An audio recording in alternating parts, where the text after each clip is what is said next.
Assalamualaikum teman-teman cerita untung. Ingat nggak, dulu zaman sekolah kalau pas bulan Ramadan, kita dikasih buku Ramadan. Salah satu isi bukunya harus diisi ceramah Ustadz beserta tanda tangan. Teman-teman pasti pernah merasakan dong ya. Berhubung sekarang udah nggak pakai buku Ramadan, teman-teman masih bisa nih dengar ceramah dari Ustadz. Apalagi Ustadz yang satu ini pasti udah nggak asing lagi buat teman-teman. Ulasan yang cerdas dan lugas, ditambah dengan keahliannya dalam merangkai kata menjadi retorika dakwah, membuat ceramahnya mudah dicerna dan dipahami. Ada tak rokok di surga itu, Pak?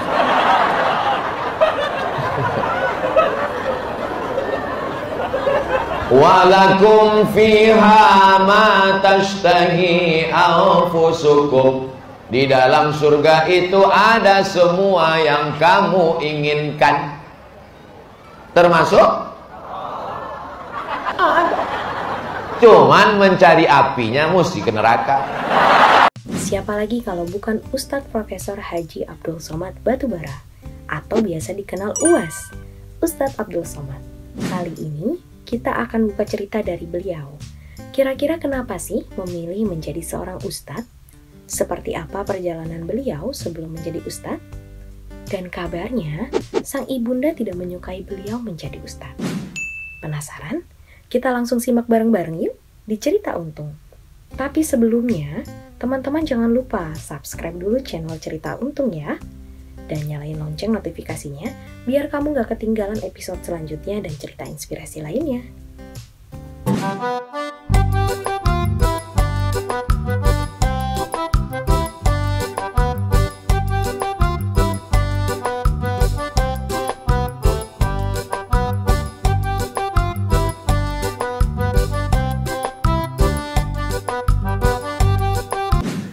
Assalamualaikum warahmatullahi wabarakatuh, teman-teman Cerita Untung. Alhamdulillah hari ini tentunya juga kita punya suatu episode yang saya bilang ini spesial ya. Alhamdulillah dalam suasana bulan Ramadan, tentunya juga ini merupakan sebuah momen di mana kita akan ketemu dengan guru-guru kita tentunya juga. Nah kali ini Alhamdulillah saya dapat kesempatan untuk berbincang sama guru kita bersama, Ustadz Abdul Somad. Assalamualaikum Ustadz. Waalaikumsalam warahmatullahi wabarakatuh, Mas. Alhamdulillah, mudah-mudahan Allah berikan kesehatan buat Ustadz, dirahmati Allah. Dan sekarang ini Ustadz juga dalam keadaan berbahagia karena menimang putra saja. Nah, insya Allah mungkin kita bisa main ke sana Ustadz. Alhamdulillah. Masya Allah. Ustadz ini, Ustadz mungkin kalau di kalangan umat di Indonesia ini udah nggak asing lagi Ustadz. Tapi tentunya juga banyak yang belum pernah dengar cerita dari Ustadz. Kenapa Ustadz memutuskan untuk jadi Ustadz?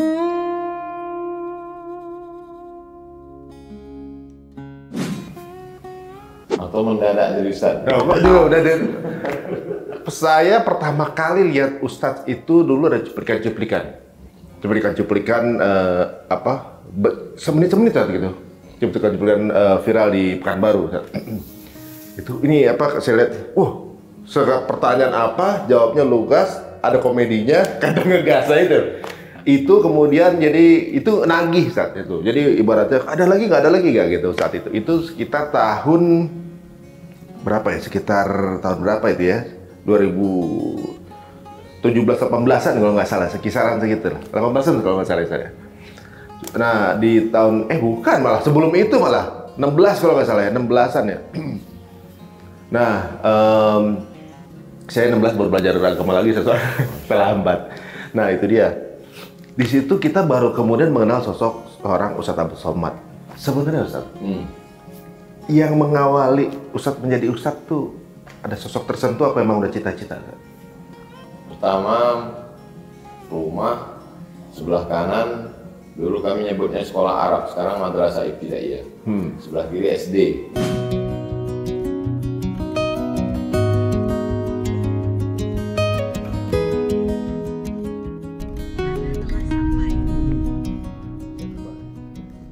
Kediaman UAS di sini mau ada tahlilan hari ketiga. Sudah disiapkan lokasinya. Rumahnya mana yang putih ini? Itu ya. Oh, yang putih ini.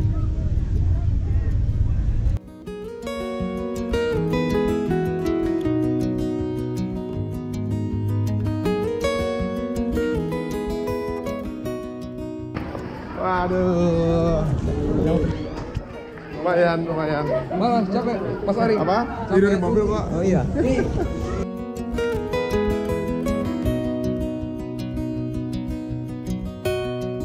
Kamar guru kita. Bener tawadu orangnya. Lihat.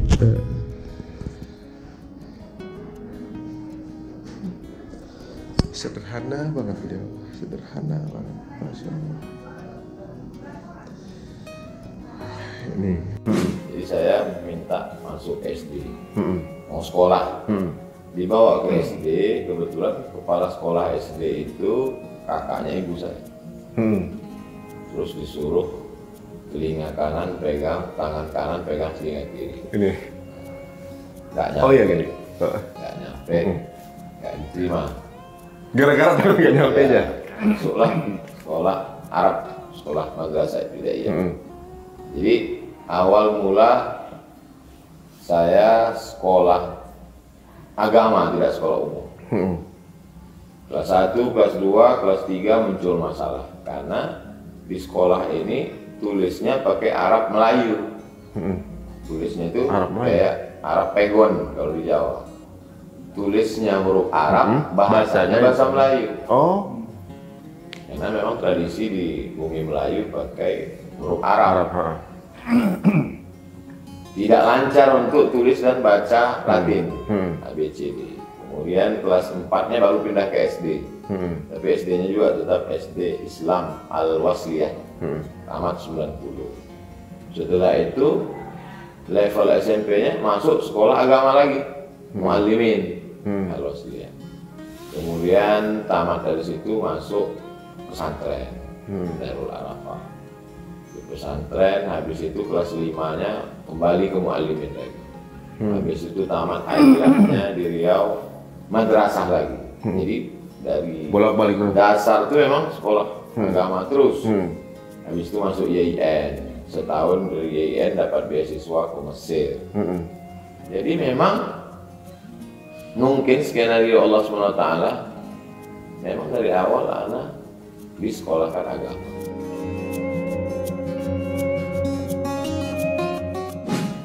Jadi bukan orang yang sekolah umum tiba-tiba jadi ustadz atau ikut kontes dai Cilik gitu. Jadi memang dari sekolahnya. Tapi kemudian setelah anak belajar, setelah ini anak tanya orang tua, ternyata mereka cerita dari awal memang kakek anak, ayah dari ibu anak, dia pesan nanti cucuku yang ini mesti sekolah agama. Sudah pesan? Pesan. Nanti kalau aku hidup, yang biaya sekolahnya aku. Tapi syaratnya harus sekolah agama.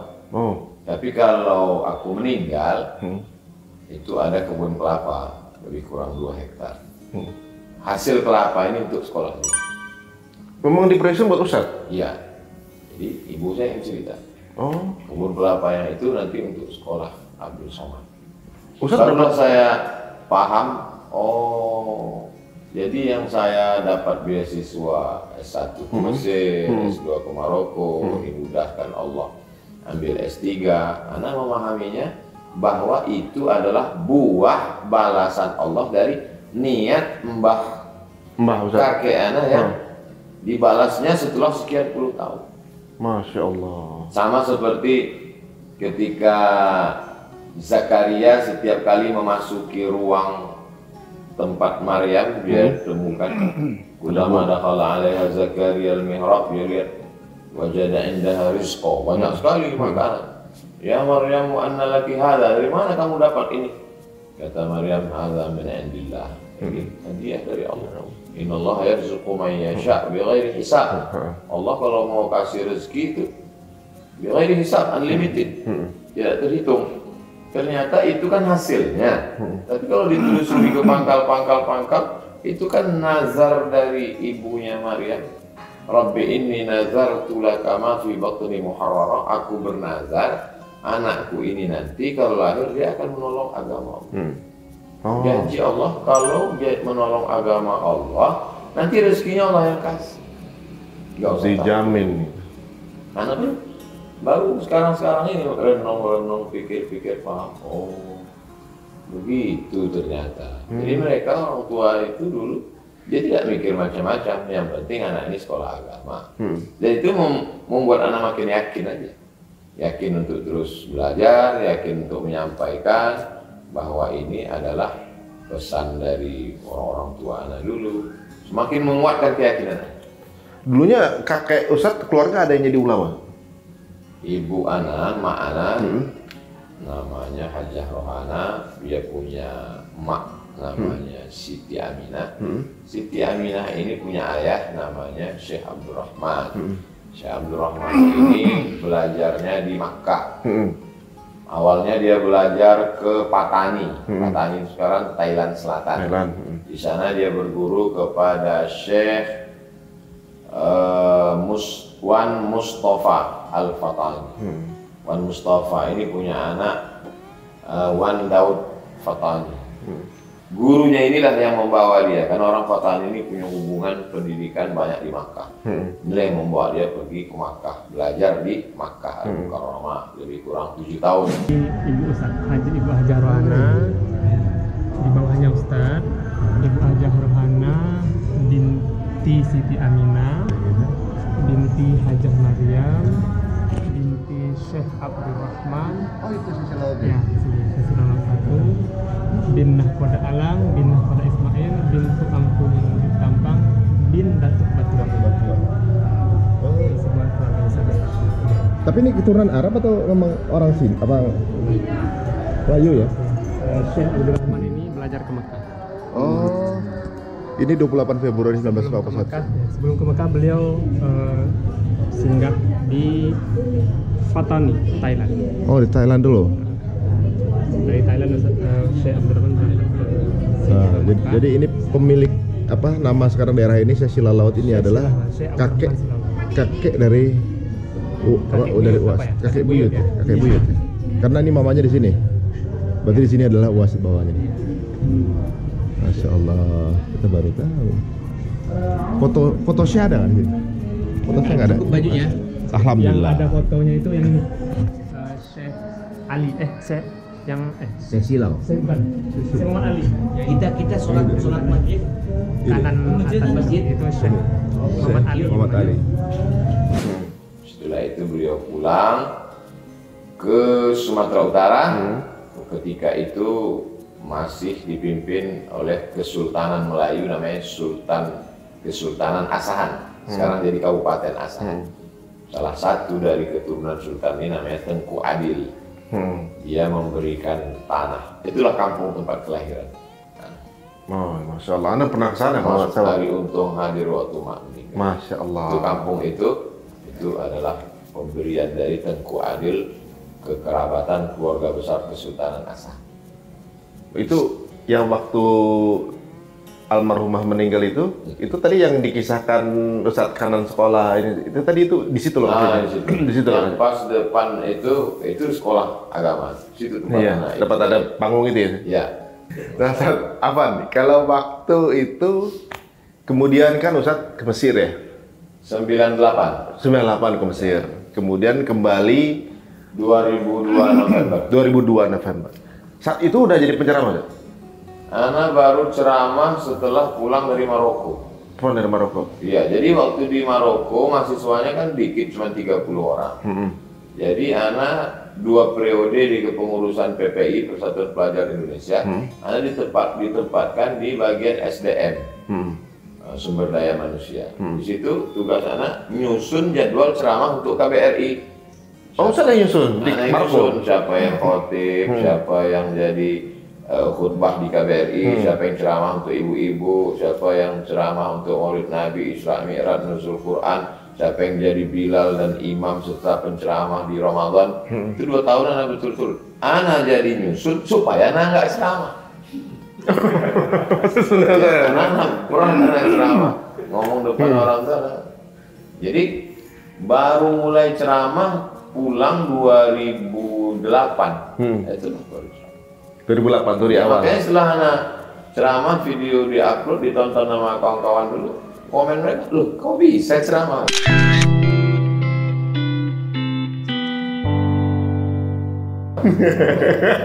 Orang nggak nyangka ya. Jadi kalau sekarang misalnya ngasih motivasi ke adik-adik di pesantren atau di kampus ya, kita nggak pernah anak ngomong ke mereka, ente mesti pandai ceramah, enggak, karena itu berarti mental. Anak aja dulu nggak pernah ceramah. Oh, waktu betul berarti bekal dari 2 periode Ustadz ngurusin ini ya, ngurusin jadwal itu ya. Ketika itu kan Ustadz sebenarnya nggak ikutan ceramah saat itu ya. Kemudian akhirnya pas kemudian kembali ke Pekanbaru mulai ceramah itu. Ustadz sendiri merasa nggak bahwa gaya Ustadz ini kan dalam menjadi penceramah di saat itu adalah sebuah style yang bisa dibilang belum ada, apa adanya gitu maksudnya. Saya menyampaikan sesuatu itu belak-belakan, ya kadang belak-belakan itu ada komedinya di dalam sana. Saya kurang paham apakah itu Ustadz memang sudah ngeset. Kita tuh penasaran Ustadz, apakah style Ustadz ini memang Ustadz meniru seseorang, ada idola, atau ada formula bagaimana? Dia dalam dunia public speaking kan sebetulnya ada formula. Dunia komedi itu ada formula. Misalnya 3 kali punchline, begitu Ustaz. Ada formulanya tuh. 1, 2, 3 punchline gitu. Nah, Ustadz apakah punya formula begitu atau keluar begitu aja? Yang kadang-kadang di dalam tausiah Ustadz yang bisa dibilang mungkin belak-belakan, ada komedinya di sana gitu. Apa Ustadz ada meracik persentase berapa komedi, berapa persen ini, dihitung-hitung begitu apa gimana Ustadz? Anak kalau diminta kampus atau adik-adik anak-anak muda untuk ngasih materi public speaking sampai sekarang belum pernah. Karena anak nggak punya ilmunya. Gimana mengucapkan salam di awal itu harus begini, harus. Jadi kalau tausiah ceramah anak itu ditonton oleh pakar public speaking pasti banyak salahnya. Gitu. Jadi nggak runut. Di awal itu kadang anak langsung aja ceramah tanpa harus nggak ada mukadimahnya gitu. Jadi tidak sistematis, jadi mengalir aja. Nah, jadi kalau dikatakan ada metodenya itu enggak, jadi lepas aja. Makanya anak ngomong itu lebih nyaman kalau anak dengan jamaah aja. Kalau di situ udah ada pejabatnya, anak jadi kaku. Nah, kalau di situ ada Habib gitu, nanti anak bilang kalau ada Habaib susah anak ngomong. Jadi anak bagus jadi pendengar aja. Jadi anak nggak lepas, anak nggak bisa berekspresi, anak tidak menemukan diri anak saat itu. Anak sebagai anak yang berbicara di depan kiai gitu susah. Jadi kalau di depan jamaah sana lebih. Makanya cuman terkadang orang yang ketika ngundang kan, Ustadz harap datang ya, nanti ada gubernur. Padahal sebenarnya dengan adanya itu anak jadi berat. Ketika di info itu malah beban gitu ya. Makanya TV juga gitu. Ketika TV itu misalnya, dari mulai ketika dia dari awal tuh udah mulai ngatur-ngatur, itu Atiana udah membeku duluan.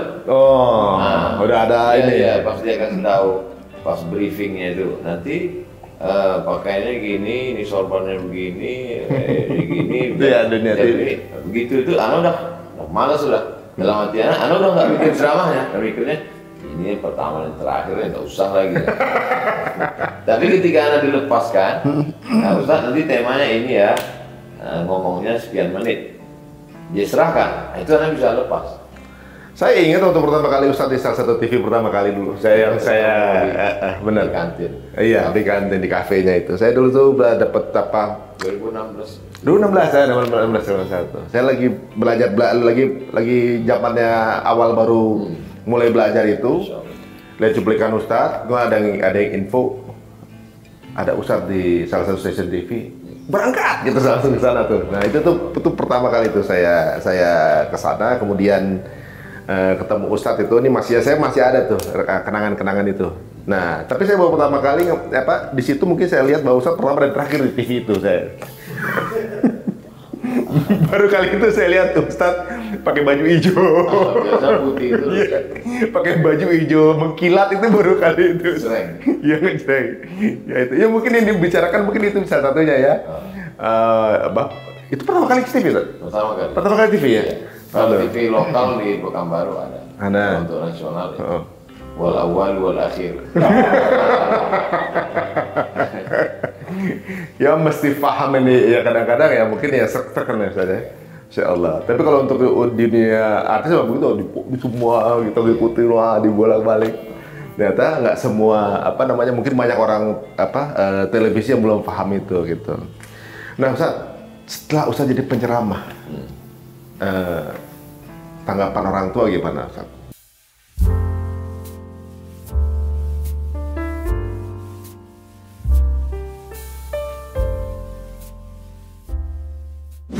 Pasti kan memang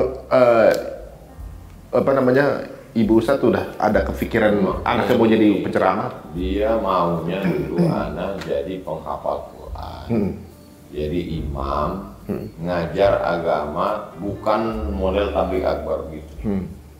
Jadi dia mau anak tuh jadi lebih pada Qurannya. Aku mau kau jadi penghafal Quran. Maka ketika anak kelas 3, kelas 4 SD, ibtidaiyah, dia bawakan anak ke orang yang menang musabaqah tilawatil Quran ketika itu. Namanya Ustadz Armawi Abdurrahman. Untuk Ustadz belajar gitu? Iya, dia bawa ke situ. Cuman cara dia khusus, dia tidak daftarkan anak secara formal. Dia masakkan pulut kuning, dia letakkan kelapa pakai gula merah, dia antarkan. Menurut tradisi orang Melayu, kalau dibuatkan begitu, ini berarti anak ini sudah jadi anak angkat. Oh, Ustadz, kuserahkan anakku ini ke Ustadz. Jadi anak kalau ngaji tidak di masjid, anak dibawa ke rumah Ustadz. rumah beliau itu? Terus kalau Ustadz ngajar kemana-mana, anak dibonceng, dibawa pakai motor. Oh, Ustadz ngikut sama beliau? Anak ikut sama Ustadz, jadi saya murid khusus, karena diserahkan secara khusus. Mak ini ingin supaya anak jadi penghafal Quran seperti beliau. Awalnya seperti Awalnya itu? begitu. Jadi bahkan terkesan mak ini nggak suka kalau anak lebih ke ceramahnya atau ke apa. Dia mau jadi penghafal Quran, jadi imam, ngajar tafsir. Anak memilih jurusan tafsir hadis itu juga saran beliau. Katanya kau pilih yang tafsir hadis, kau nanti menjelaskan ayat-ayat. Oh, Awalnya begitu. awalnya proyeksinya itu ya? Iya. Antara tafsir hadis atau juga penghafal Quran? Penghafal Quran. Nah kemudian ketika mulai berceramah, gimana tanggapan Ibu Ustaz? Ceramah dia, anak pertama ceramah, dia tahu anak pergi ceramah, cuman dia tidak tahu berapa banyak orang yang datang itu. Sampai akhirnya anak bawa ceramah. Begitu dia lihat orang banyak, dia terkejut. Pertama kali itu? Ya, pas pulang ke rumah dia tanya, kau punya jin? Enggak ada.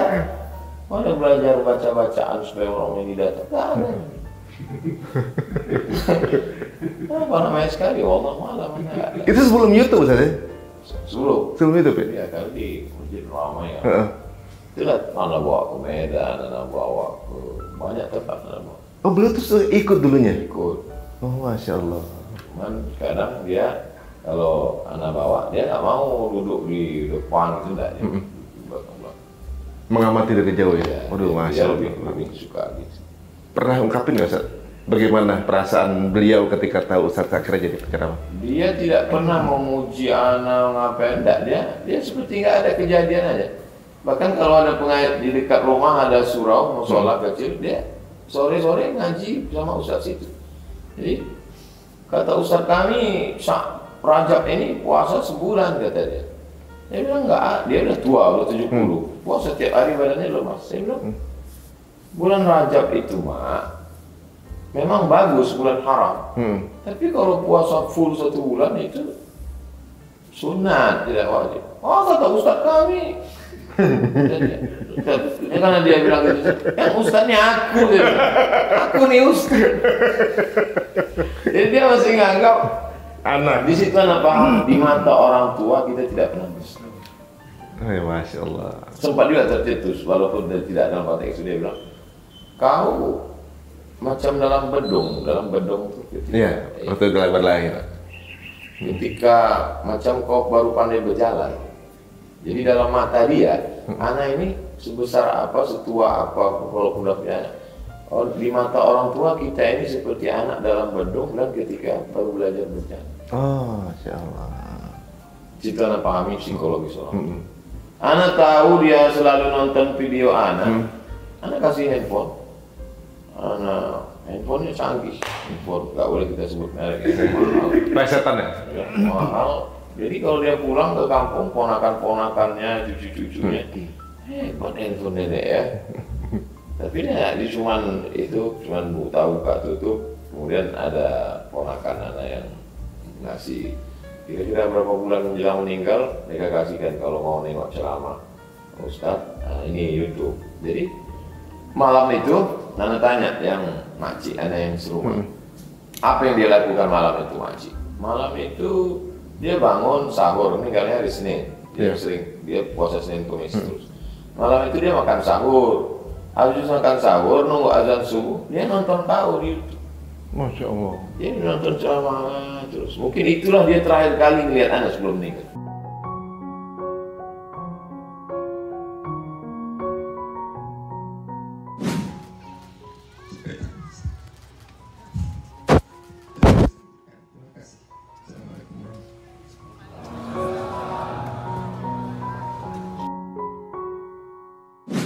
Masya Allah.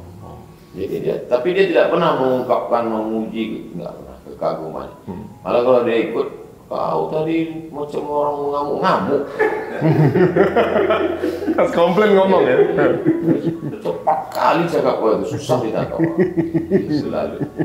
Dan setelah sekarang, itu yang Anda rindukan, kritik juga. Kritik terus ya.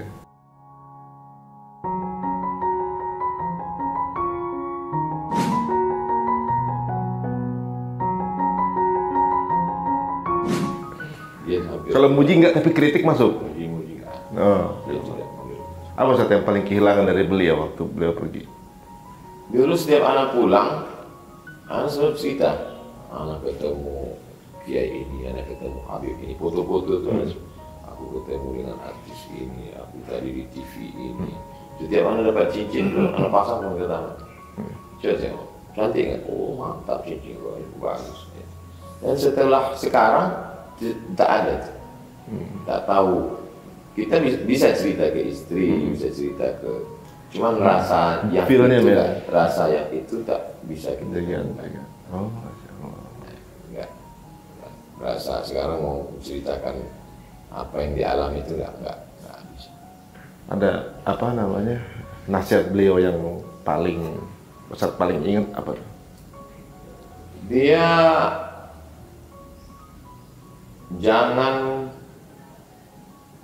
dia sangat ketat dalam masalah agama. Ketat sekali. Jadi walaupun udah jadi ustadz, jadi apa, ini tak boleh, ini tak boleh. Banyak larangan-larangan. Jadi disiplin. Kalau pesan-pesan khusus dia tak. Cuman yang Ana lanjutkan sekarang ini yang dia buat, yang dia lakukan dulu. Dia selalu pulang ke kampung, membawa makanan-makanan, dia bagikan setahun biasa 2 kali, menyambut Ramadan 6 bulan sekali dia pulang. Itu yang Ana lakukan sekarang, bagi sembako, meneruskan yang beliau lakukan. Nah, waktu Ustadz ramai dulu di masjid ya, beliau lihat bagaimana pendapat almarhumah ketika tahu Ustadz viral. Kan viralnya bukan cuma di Pekanbaru, udah nasional waktu itu. Terus gimana tanggapan beliau? Waktu pertama kali itu ternyata nasional nih. Dia tidak berubah sedikit pun. Dia lebih banyak mendoakan. Mungkin doanya yang lebih kencang. Kalau sikap dia apa, dia tidak. Wallahu a'lam, apakah dia tidak memperlihatkan di depan anak atau apa? Tapi dia tetap pergi macam biasa. Dia pergi ke pasar, belanja, dia tidak mau diantar, dia tetap naik angkot, dia pergi. Ibu, sudah umurnya berapa? Kata orang di pasar. 70. Kok sampai hati anak ibu biarkan belanja ke sini sendirian ya? Lu ada anak ibu? Ada. Kalau ku sebut nama anak aku pasti kau kenal. Siapa anak ibu? Somad. Bu, emaknya Ustaz Somad ya, di antara mereka ada. Banyak orang datang, foto sama dia. Banyak, kalau saya pergi orang datang, biar ketemu emak Ustaz Somad itu. Kemudian kalau anak pergi pengajian, anak bawa dia ke depan, enggak, aku biar sini. Nah, setelah itu pulang baru dia cerita, aku tadi duduk di belakang. Banyak orang tuh lewat-lewat lalu lalang, terus orang tuh nanya, ibu sama siapa kesini? Dengan anak saya. Anak ibu di mana? Itu yang depan tuh. Langsung mereka pindah. Wah, sebenarnya unik tuh beliau tuh. Kalau bisa ngomong sama beliau tuh unik juga karena nggak menunjukkan dirinya ini adalah ibu dari seorang orang yang dikenal gitu. Ya, Biasa aja. Nah, Ustaz sendiri saya juga penasaran ya, Ustaz memilih untuk menjadi seorang penceramah dan ternyata jadi penceramah itu juga ternyata nggak mudah saja. Dalam menyampaikan ayat-ayat Allah kadang-kadang orang ada yang siap untuk mendengar, ada yang enggak gitu, Ustaz. Kadang-kadang banyak juga orang nggak sependapat dengan ketentuan Allah gitu kadang-kadang. Dan memang Ustaz kalau memang itu, kalau orang-orang bilang no means no gitu. Kalau memang enggak ya enggak gitu, misalnya gitu. Enggak ada pembenaran gitu misalnya. Nah, kadang-kadang keputusan Ustaz dalam menyampaikan itu, ya namanya setiap orang pasti kita nggak bisa bikin semua orang sependapat sama kita gitu ya. Ada kemudian yang hater sama Ustaz, menyerang Ustaz. Gitu. Dan kalau saya bilang mungkin salah satu ulama yang paling banyak diserang nih adalah Ustaz ya.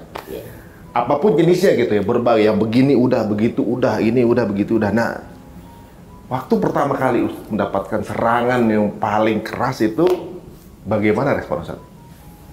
Pertama, anak ceramah di satu masjid di Pekanbaru. Pas selesai tausiah, ada orang yang posting di Facebook. Dia buat di situ status dia, ada anjing sedang menggonggong di masjid.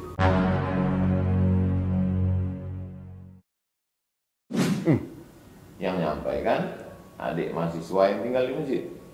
Ustaz, ini status orang dekat sini, dibilangnya anjing menggonggong. Jadi dibilangnya aku anjing. Iya. Mana rumahnya? Anda datangi rumahnya. Anda datangi rumahnya. Assalamualaikum, Waalaikumsalam. Karena ada nama dia. Ya. Ada si Anu, sedang di luar kata orang tua. Ternyata mahasiswa. Anak foto di depan rumahnya. Nah, kirimkan ke dia, aku sedang di depan rumah kau. Mana kau? Datang sini. Sendirian. Di situ pas anak. Ini belum pernah dengar ya gimana? Jadi dulu anak kalau ada gitu anak datang. Iya. Tapi nggak bawa jamaah sendiri. Kemudian pas anak ceramah di kampus UIR, Islam Riau, ada yang bilang ada orang yang ngejek-ngejek Ustadz di medsos. Mana dia? Itu sedang diparkir. Anak datang, lari dia bilang penting anak kejar. Itu masih skop Pekanbaru. Iya. Setelah nasional ternyata yang model gini ini banyak. Lebih besar lagi ya? Anak kejar-kejar kita semuanya. Ya udah organisir. Nah, biarkan aja lagi. Bisa biarin aja. Karena kita udah kemudian kata orang ini kalau gini mesti dilaporkan. Anak laporkan ke Polda, dia foto anak, dia coret-coret segala macam. Anak lapor ke Polda, BAP. Anak khusus kan 1 hari, BAP Polda. Lalu kemudian setelah itu anak khususkan sidang. Anak datang. Di Pekanbaru? Pekanbaru. Anak datang ke persidangan. Sidang pertama dia tak datang. Sidang kedua anak datang, katanya mencret. Itu ambil pelajaran, sebetulnya mereka ini gagah di medsos aja. Iya. Pas berhadapan mencret juga.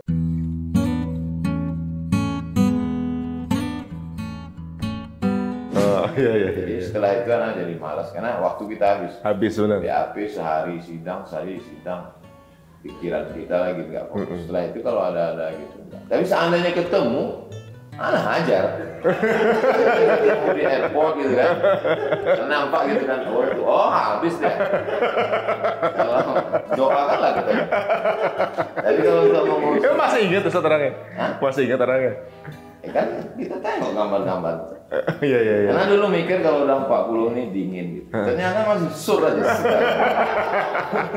Energi baru. Nah, ketika kemarin skupnya nasional, Ustaz. Ini kan serangannya kalau udah nasional ini kan sistematis, Ustaz. Ibaratnya ya yang nggak salah bisa jadi salah, Ustaz. Ngomong satu part bisa dipotong misalnya. Kemudian jadi kata Pak Salim Said, di negeri ini semua bisa direkayasa.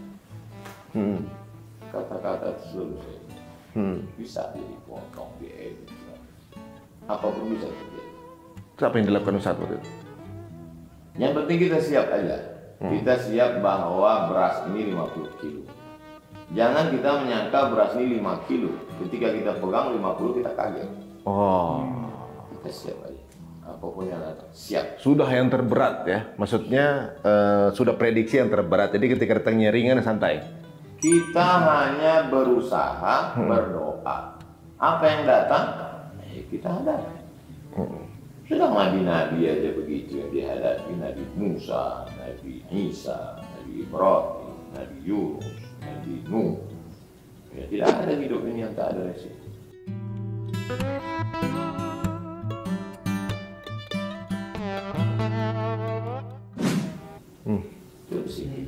Respon Ibu Ustadz gimana ketika pertama kali jadi Ustadz nasional kemudian diserang? Pasti beliau juga dengar dong?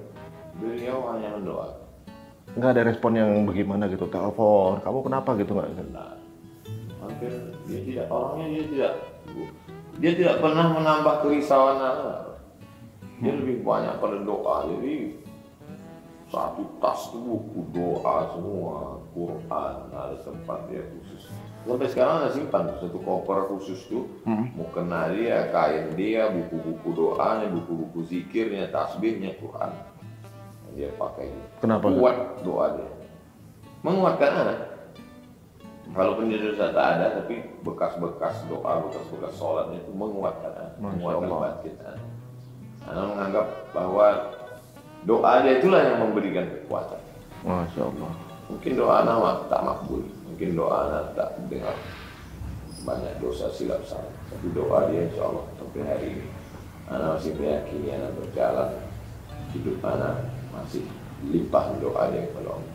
Masya Allah. Mudah-mudahan beliau juga ditempatkan di sisi Allah di tempat yang terbaik. Amin. Nah, Ustaz sendiri untuk sebagai penceramah, tantangan sebagai penceramah nih Ustaz, kan ada serangan kepada tausiah Ustaz, ada juga serangan kepada keluarga, saat itu kan sempat gitu. Sebenarnya yang paling berat itu yang pernah sampai ke Ustaz apa ya? Menurut Ustaz paling berat ini?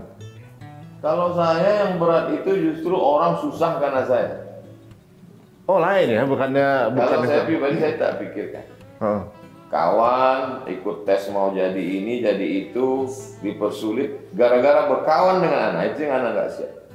Makanya sebelum kawan-kawannya akrab, kau siap nggak dekat dengan aku. Kalau dia foto, nanti kalau foto kau diupload, kau dipersulit, siap. Aku susah biasa, tapi nengok orang susah gara-gara aku tahu. Masya Allah. Nanti kan tinggal foto lagi dengan yang lain Ustaz. Jadi ada sepupu itu hampir 5 tahun, 6 tahun ini anak nggak pernah datang ke rumah mereka. Jadi kata mereka, kau kenapa ini memutus silaturahim? Enggak, saya kalau saya hello masih.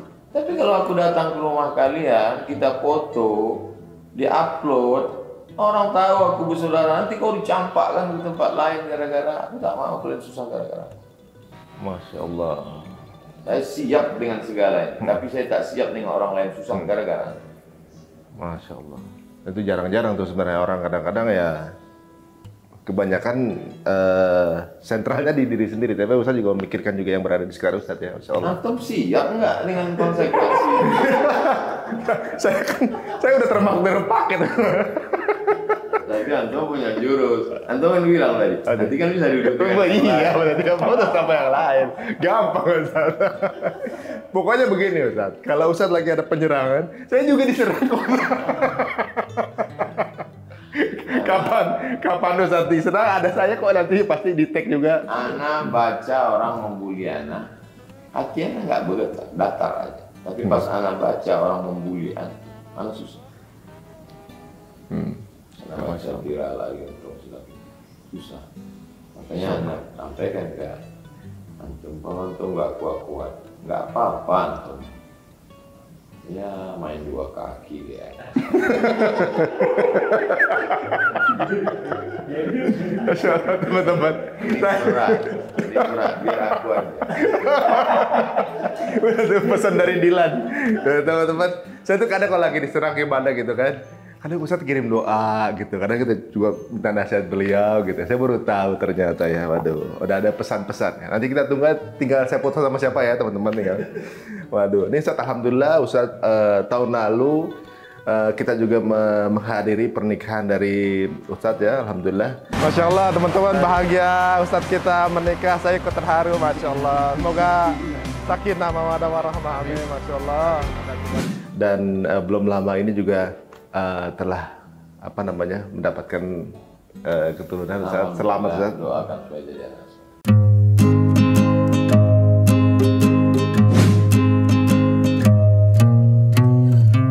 Masya Allah. Nah dia anak-anak Ustadz ada yang Ustadz proyeksikan jadi penceramah juga nggak Ustadz? Anak mau anak pertama, yang penting mereka basicnya agama. TK Quran, hafal juz 30-29, SD-nya Quran, SMP, SMA-nya Quran. Setelah itu terserah dia mau. Anak yang pertama Mizan Hazik Abdillah, dia mau ke Mesir, mau dia ke Maroko, anak insya Allah tahu karena pernah di situ kan. Atau dia mau ke Turki, kita cari kan. Tapi kalau dia bilang aku nggak mau lah, aku mau hukum, ya terserah, anak nggak paksa. Kalau yang kedua nih, anak maunya dia ke Yaman, Darul Mustafa, tempat Habib Umar. Berapa tuh Ustadz?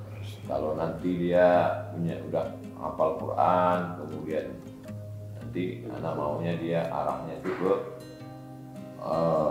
seperti para habaib. Anak kepingin anak-anak pakai jubah, pakai sorban, nggak kayak anak pakai kemeja. Nah, mau dia ngajar, hafal Quran, tapi anak nggak paksa. Kalau dia mau jadi seperti Om Ari Untung aja. Nanti main dua kaki saja. Karena melihat semua ini hanya wasilah sarana. Ya. Jadi kalau dia kebetulan dia punya darah politik jadi bupati, gubernur, ya dengan itu dia tolong agama Allah. Kalau kebetulan darah bisnis mungkin dapat dari uminya, ya dengan bisnisnya itu dia menolong agama Allah. Pesan umumnya, kau jadi apapun, kau tolong agama. Masya Allah. Ini suatu saat nanti kalau putranya melihat tayangan ini, masih ada misalnya tayangan ini, pesan dari orang tuanya ya. Kalau istri sendiri Ustadz, kan lihat bagaimana Ustadz jadi Ustadz besar, yang tentunya juga nggak mudah untuk menjadi istri seorang Ustadz gitu. Ada kekhawatiran nggak sih kalau Ustadz? Karena khawatirnya medsos aja, maka tidak pakai medsos, tidak pakai Instagram, tidak pakai FB. Anak pun juga posting anak admin, anak tidak langsung. Itu karena medsos ini luar biasa. Karena tidak bisa terhindarkan. Tapi bukan berarti anak mengatakan jangan bermedsos. Nah, pakailah untuk dakwah.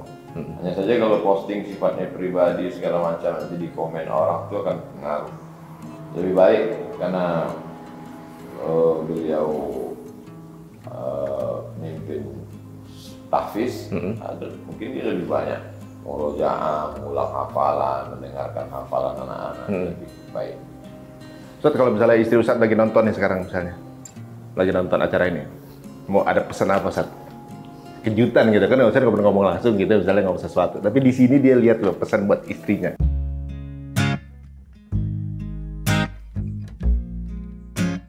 Pesannya bahwa kemanapun anak pergi itu insya Allah untuk dakwah. Buktinya mana? Nih, duduk dengan Mas Ari Untung pun ceritanya dakwah. Insya Allah, walaupun mati dalam dakwah. Amin, amin, Masya Allah. Terus, dia teruskan dakwah untuk anak-anak, untuk santri-santri, menghafal Quran. Itu aja. Dari awal, anak udah kasih tahu bahwa anak ustadz, tapi anak bukan ustadz yang mewah, yang kaya, yang wah. Anak tinggal di kampung, anak pergi-pergi, ya, menjelaskan ke keluarga. karena kami tidak ada komunikasi sebelumnya. Oh, begitu ya. Setelah nikah baru anak ada komunikasi. Nah, tapi semua udah anak jelaskan dari asal. Saya terakhir Ustaz, pesan untuk viewer kita yang pengen anaknya jadi ulama gitu, atau jadi pemuka agama atau mendalami agama, apa nih pesan Ustaz? Kalau ada tes ke Mesir itu dulu, yang dites Quran, bahasa Arab, Pancasila. Ana mengusulkan kalau anak kita mau dikirim, tambah satu lagi. Apa tuh? Dia bisa mendongeng. Nah, Karena penting. Dia bisa berkomunikasi, menyampaikan. Jadi kalau dia sebelumnya cerita dongeng, setelah dia belajar agama, dia bisa menceritakan itu dengan cara yang baik. Ini kan bakat juga. iya benar. Jadi anak mundur ke belakang, anak ingat. Dulu di samping rumah kami ada warung jual minyak goreng, jual gula. Kalau anak disuruh pagi suruh beli minyak goreng, beli gula, itu nggak pulang-pulang. Karena sampai di situ dia ajak mereka di situ ngobrol, cerita. Oh, Memang dia datang untuk jemput pulang. oh iya. Cerita. Kalau di sekolah SD ibtidaiyah lagi keluar, kan masuk jam 8, jam 10 kan keluar memang. Iya. Itu kalau anak duduk sama kawan-kawan di bawah pohon, itu kami cerita, kawan keliling sampai kadang lambat masuk. Jadi dari kecil anak udah bercerita. Demen cerita ya. Nah, jadi bercerita penting. Orang tua juga bercerita ke anak, ada komunikasi. Ustadz, maka kata Pak Anies, ketika saya belum akbar ya, Ustadz ceramah itu ada 3. Ada model ceramah itu monolog. Ada ceramah itu modelnya teatrikal. Ada ceramah itu model dialog. Ustadz ini model dialog. Mana sebelumnya nggak paham. Ustadz bercerita dengan jamaah. Iya. Jadi anak bukan yang model teatrikal, anak bercerita dengan jamaah. Jamaah ada hubungan. Jadi dai, ustadz, dia mau tidak mau, suka tidak suka yang bisa bercerita, supaya komunikasinya. Kemudian jangan pernah takut nanti anak ini kalau sekolah agama makan apa, ini sekarang. Nah, itu memang menjadi momok kita kebanyakan pada pikirnya begitu kan. Dia anak, kakek anak tidak pernah berpikir itu, malah dia kasihkan ini 2 hektar ke sekolah cucuku. Mak juga nggak pernah berpikir nanti. Ya Allah, tolong. Waktu anak ikut tes CPNS, kita nggak ada kenalan, kita nggak ada backing, kita nggak ada orang pejabat yang keluarga kita. Dia tanamkan, rezeki tak berpilih. Kalau kau lulus, rezeki kau di sini. Kalau kau tak lulus, berarti ini pengalaman, rezeki kau tempat lain. Jadi memang ada dalam Quran cerita tentang rezeki, dalam hadis ada tentang rezeki. Tapi anak-anak kita ini perlu orang hidup yang bercerita tentang itu. Dia perlu ayat Quran, hadis yang hidup. Tidak bukan sekedar di kertas. Anak menemukan itu dalam ilmu. Dia tidak pernah takut hidup. Jadi suruh anak sekolah. Ketika umurnya udah mau meninggal 70. Nanti mak, aku ke Sudan. Kalau aku ke Sudan meneruskan doktor, nah kan dokter 2017. Ya. Beliau meninggal 2019. Nanti kalau aku pergi ke sana setahun, aku tinggalkan mak sendiri-sendiri. Katanya kau pergi aja, kau selesai kan. Masalah mati dimanapun mati. Jadi, anak beranggapan waktu itu dia akan bilang, janganlah kau pergi, aku ini udah tua, kalau aku mati gimana? Enggak, kau pergi, kau selesaikan dokter. Salah mati dimanapun mati. Beri dia semangat. Lebih baik kau pergi jauh, kau jadi ulama, kau didik umat, kau hafal Quran, pahala kau sampaikan, daripada kau di sini buat dosa.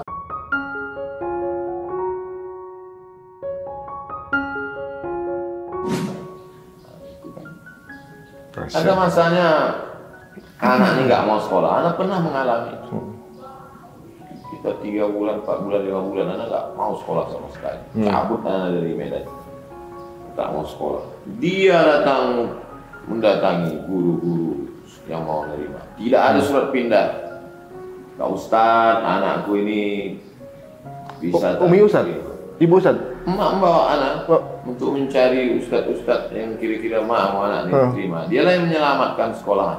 Jadi kalau anak-anak ini mungkin agak-agak nakal dikit, jangan cepat diputus, jangan cepat dijudge, arahkan aja, doakan tiap malam supaya lembut hatinya. Karena anak bukan anak-anak yang anak mama yang lurus, yang baik-baik. SMA-nya 3. Kelas 1 Darul Arafah, kelas 2 di Muallimin, kelas 3 di Nurul Falah. Pindah-pindah? Iya, sekarang semua mengakui anak alumni. Masya Allah.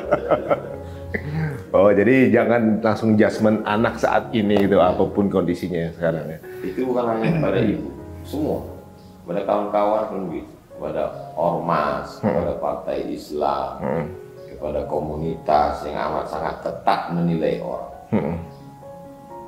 Dulu kalian tidak mau aku ikut komunitas kalian, karena dulu aku rambutku panjang, karena aku pakai celana jeans, karena aku suka musik. Coba kalau kalian turunkan aja dulu gas itu agak ke bawah. Standarnya. Iya. Karena kita tak tahu masa depan orang, dia entah jadi apa kan? Iya, benar. Agak maafkan sedikit orang silap. Tak tahu kita 20-30 tahun entah jadi apa. Oh kalau gitu Ustaz dendam dengan komentar. Enggak, tidak dendam. Tapi ingat ada. Penting supaya kita tidak lupa. Iya. Karena Anda sampaikan itu ke mereka. Kalian turunkan sedikit gas. Mana tahu nanti dia jadi pejabat, mana dia jadi dokter spesialis, mana tahu dia jadi bisnismen. Nggak tahu kita nasib orang. Berikan uzur ya sebenarnya. Ya. Berikan uzur untuk ya saat kondisi Dispensasi. sekarang. Benar. Jangan di judgment early gitu ya. Masya Allah, ini banyak hal yang kita dapat pelajaran hari ini teman-teman semuanya ya. Termasuk salah satunya mungkin ya mendidik bagaimana kita bercerita, terutama para orang tua bercerita sama anak atau juga anak-anak kita diajarkan cara mungkin sering Mas Ari amat sangat bisa itu buat lomba cerita. Jadi mana anak-anak ini yang punya bakat bercerita? Ini kan termasuk bakat, ada yang bisa, ada yang enggak. Anak-anak yang bakat bercerita, ini bagus diisi agama sehingga ceritanya sebelumnya yang dongeng menjadi cerita yang berkualitas. Dia yang menyampaikan itu ke komunitas dia, selevel SD, SMP, SMA. Sehingga cerita dia tentang Ashabul Kahfi, tentang Nabi Musa, tentang perjuangan, jadi bahannya ada kita isikan melalui lisan dia. Nah, sampai ilmunya sampai ke masyarakat yang dengar ya. Masya Allah. Ini banyak apa namanya insight ya teman-teman semua dari pembicaraan singkat ini luar biasa sekali gitu. Saya juga ada satu tausiah Ustadz yang saya rasa saya pikir ini perlu teknik ya untuk melakukannya gitu. Saya tapi dengar wawancara barusan kayak nggak pakai teknik, semuanya keluar begitu aja. Tapi kalau kita mendengarkan ini kayak ada sebuah teknik public speaking, terutama yang waktu Ustadz ketika menjawab pertanyaan di surga ada rokok atau enggak itu. Saya kalau udah cerita tentang surga ini ada satu yang mau saya tanya Pak Ustadz. Penasaran betul saya. Saya rasanya tak bisa hidup di surga kalau ini tak ada Pak Ustadz. Tapi Ustadz jangan marah ya. Ya, yang tersinggung Pak Ustadz. Tak apa-apa. Apa namanya? Ada tak rokok di surga itu Pak Ustadz?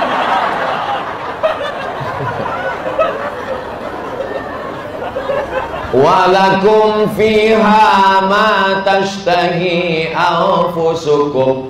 Di dalam surga itu ada semua yang kamu inginkan. Termasuk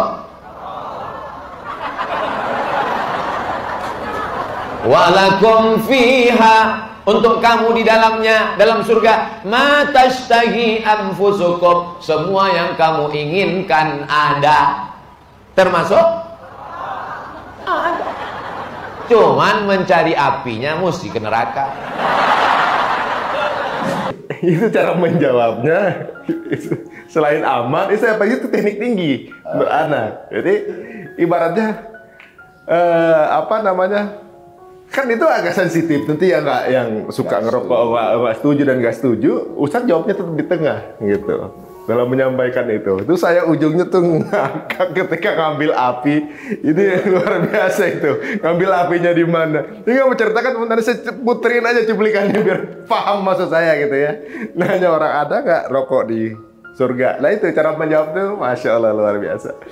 Aduh, Masya Allah Ustaz, terima kasih waktunya untuk bisa ngobrol singkat ini Ustaz. Ya, mudah-mudahan ini di suasana Ramadan yang kita memang kita akan memberikan tema-tema yang inspiring. Alhamdulillah hari ini kita mendapatkan inspirasi yang sangat luar biasa. Perbincangan singkat menjadi seorang seperti Ustadz Abdul Somad ini, ternyata peran dari ibunda ini, maknya Ustadz ini sangat besar sekali. Masya Allah luar biasa. Berapa persen kira-kira itu Ustadz? Perhitung.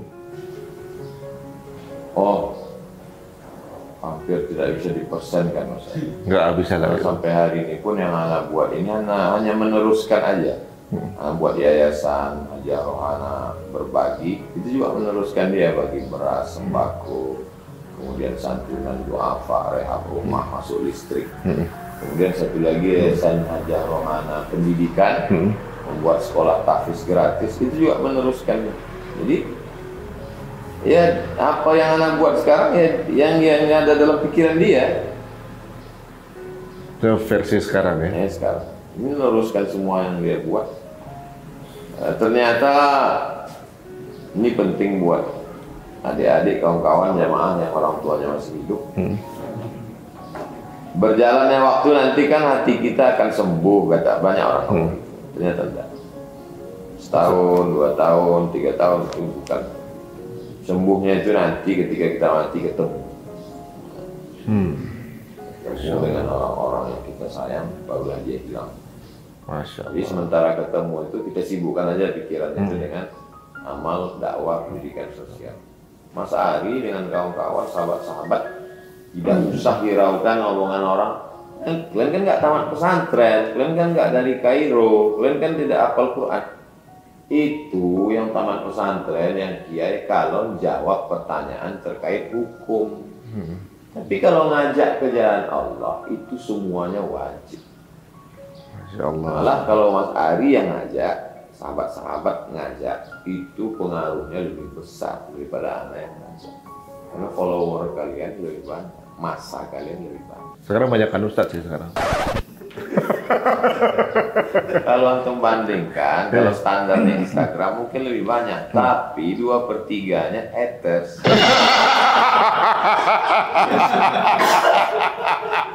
Cuma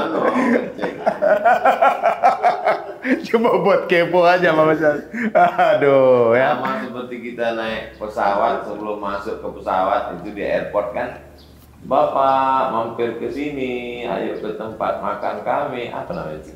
Iya kakak, bajunya kakak. Ya, berapa banyak orang masuk ke dalam itu bukan karena makanannya, bukan karena kokinya, tapi karena yang ngajak itu kan. Iya. Kalian lah yang ngajak itu. Oh iya. Nanti setelah masuk ke dalam, baru dia pesan, saya mau soto, oh ini spesialis soto. Saya mau mie ayam, oh ini mie ayam. Saya mau nasi goreng, ini. Sebelumnya mereka masuk itu kan karena yang ini. Itu kalian. Waduh, Masya Allah. Jazakallah khair Ustadz waktunya nih Ustadz nih. Mudah-mudahan menambah orang jadi tambah tahu siapa sebenarnya Ustadz ini dan bagaimana semangatnya. Santai banget ya Ustadz kita ini. Kalau ada yang menyerang beliau, ada yang head speech sama beliau santai. Paling datangnya aja rumahnya. Bikin BAP. Tapi alhamdulillah beliau masih diberikan kesehatan sekarang nih, alhamdulillah. Mudah-mudahan tetap menebarkan ilmu kepada masyarakat Indonesia ini, diberikan perlindungan dari Allah Subhanahu wa taala. Mudah-mudahan juga tetap jadi bersudi, tetap jadi guru kita Ustaz ya. Mendampingi kita nih, masih sering offset kita. Antum menganggap anak guru, tapi kadang mungkin jadi nanti di akhirat pas dilihat catatan anak lebih banyak ngambil pelajaran kalian. Bagian mana ya? Nanti saya cas. Nanti ya. Ya, terima kasih teman-teman semua untuk menyaksikan. Jangan lupa juga untuk subscribe channel Ustadz juga. Ustadz Abdul Somad Official Ustadz ya. Ustadz Abdul Somad Official. Official. Nah, dan juga yang pasti yang follow Ustadz harus follow kita juga ya. Kebanyakan Ustadz soalnya. Cerita untung. Cerita untung. Iya, pernah. Amin ya. Untung bukannya apa orang tua saya nggak apa mikirnya dulu kalau udah dagangnya konvensional gitu ya, cerita riba bisa bahaya kan. Makanya bilang untung aja. Untung aja. Perempuan paling beruntung yang di rumah. Yang mendapatkan Ari Untung. Iya kan istri saya Nyonya Ari Untung, dibaca Jari Untung. Yes.